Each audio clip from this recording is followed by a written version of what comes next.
ఈ ప్రశ్న key point APFC Andhra Pradesh financial code contractor means అని ఇచ్చాడు.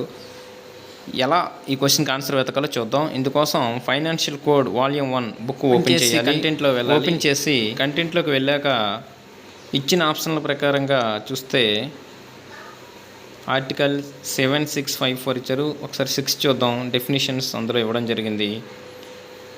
పేజీ నెంబర్ 2 ఓపెన్ చేసి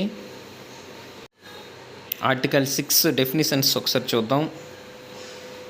డెఫినిషన్లో చూసినట్టయితే appropriation, bank draft, budget estimates ఇలా చూస్తే అక్కడ లేదు.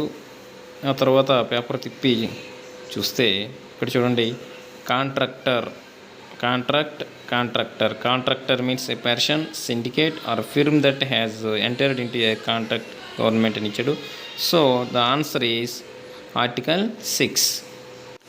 నెక్స్ట్ క్వశ్చన్ చూసినట్లయితే a copy of every order sanctioning expenditure should be communicated AG APAO APFC article అని ఇచ్చాడు. దీనికోసం financial code volume 1 book open చేసి కంటెంట్లో వెళ్ళాలి. కంటెంట్ ఓపెన్ చేశాక ఇచ్చిన ఆప్షన్ల ప్రకారంగా చూసినట్లయితే ఆర్టికల్ 45 నుంచి 48 వరకు ఇవ్వడం జరిగింది. ఒకసారి కంటెంట్లోకి వెళ్ళి 45 నుంచి 48 వరకు చూద్దాం. 45 నుంచి 48, 37 ఇలా చూస్తే 45 to 48 కమ్యూనికేషన్ ఆఫ్ శాంక్షన్ గురించి ఇవ్వడం జరిగింది. పేజీ నెంబర్ 17 ఓపెన్ చేద్దాం. పేజీ నెంబర్ 17 తీసాక పేజీ నెంబర్ 17లో 45 చూడండి. A copy of every order sanctioning expenditure should be communicated AG అంటే accountant general, PAO pay and accountants officer. So the right answer article 45. ఈ క్వశ్చన్లో కూడా key point APFC Andhra Pradesh financial code. దీనికి answer no claim of drawal of arrears of TA is admissible. ఇది ఇందుకోసం financial code book volume 1 open చేద్దాం. కంటెంట్లోకి వెళ్ళి కంటెంట్లో ఇచ్చిన ఆప్షన్స్ని చూసినట్లయితే 52 నుంచి 55 వరకు ఇచ్చారు. కంటెంట్లో 52 నుంచి 55 వరకు వెతకాలి. 52, 55 చూడండి, ఎరియర్ క్లైమ్స్ అని ఇచ్చారు. ఎరియర్ క్లైమ్స్లో పేజీ నెంబర్ చూసినట్లయితే 20, పేజీ నెంబర్ 20 ఓపెన్ చేసి 20లోకి వెళ్ళి చెక్ చేయాలి. పేజీ నెంబర్ 20లో చూస్తే ఎరియర్ క్లైమ్స్ ఇచ్చాడు. ఇందులో 52లో చూసినట్లయితే నో క్లైమ్స్ అగైనిస్ట్ గవర్నమెంట్ కాదు, no claim of travelling allowance will be entertained అది కాదు. అలా వెతుక్కుంటూ వెళ్ళాలి. ఇక్కడ చూసినట్లయితే no claim for drawal of arrears of TA is admissible consequent on the fixation of pay revised scale when a revision is made. So ఇక్కడ ఇచ్చాడు answer.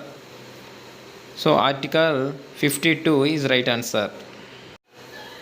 Next question, on the 15th April every year permanent advance acknowledgement to be sent అని ఇచ్చాడు. ఇందులో ఇది కూడా APFC Andhra Pradesh financial code నుండి ఇవ్వడం జరిగింది. ఇందుకోసం bear act book financial code book open చేయాలి. సేమ్ కంటెంట్లోకి వెళ్ళాలి. కంటెంట్లో ఇచ్చిన క్వశ్చన్స్లో ఎలాంటి ఆప్షన్స్ ఇచ్చాడో ఒకసారి చెక్ చేద్దాం. 96 నుంచి 99 వరకు ఇవ్వడం జరిగింది.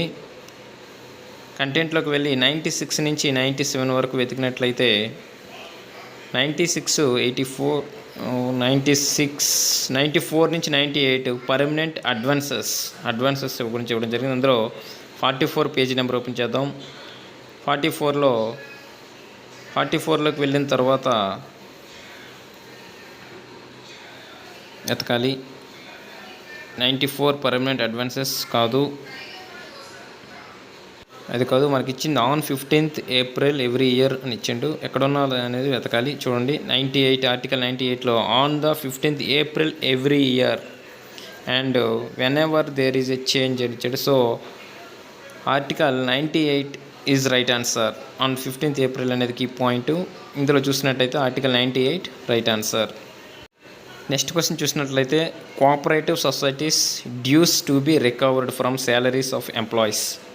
ఇది కూడా ఏపీఎఫ్సి నుంచి ఇవ్వడం జరిగింది. ఇందుకోసం financial code volume 1 bare act book open చేయాలి. కంటెంట్లోకి వెళ్ళి ఒకసారి కంటెంట్ ఓపెన్ చేశాక ఇచ్చిన ఆప్షన్స్ ప్రకారంగా చూసినట్లయితే 86 నుంచి 88 వరకు చూద్దాం. కంటెంట్లోకి వెళ్ళి 86 to 88 చెక్ చేసినట్లయితే 88 రెస్పాన్సిబిలిటీ లేదా recoveries of amount due to cooperative society నుంచి ఇవ్వడం జరిగింది.